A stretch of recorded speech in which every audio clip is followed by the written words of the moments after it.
you've starred in some 30 feature films, because I suppose a lot of people associate you, of course, with Star Trek, but you've done so much besides that. Well, that's the thing about an association with an enormously popular television and movie series that's been around for so long. You do other work, but it seems to get overwhelmed by the great longevity and presence of Star Trek. What was it like when you discovered that they were going to make the motion picture? Because you'd done all those years in Star Trek, and then, it went sort of quiet, and then the offer came in of, the big screen. It must have been fantastic.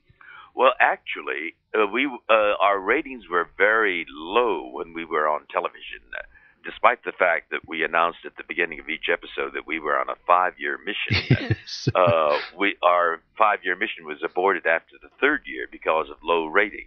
It was heartbreaking because we knew we were doing good work, but that's the nature of showbiz, and so we thought we'd carry on with the rest of our career and our lives. But in the reruns was where the show found its audience, and the ratings skyrocketed.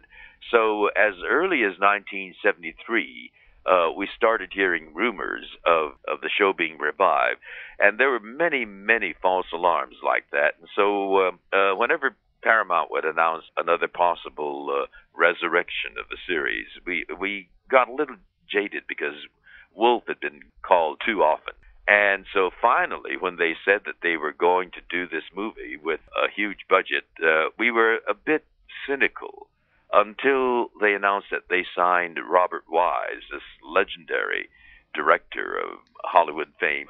And when it finally happened back in 1978, I think it was, we thought it was just undreamt of. And when we got back on that circular bridge set, it was such a heady experience. It was one of the most memorable moments in my experience with Star Trek. Which is your favorite film? Well, that's certainly the best film. The one that I subtitled Captain Sulu to the Rescue, Star Trek 6. Absolutely, and you finally got promotion. Indeed. It took a long time, but Starfleet finally did the right thing. And do you have a favorite episode from the TV series? Yes, I think that's the one titled Naked Time, in which Sulu finally gets unchained from that console and gets to demonstrate his swashbuckling prowess.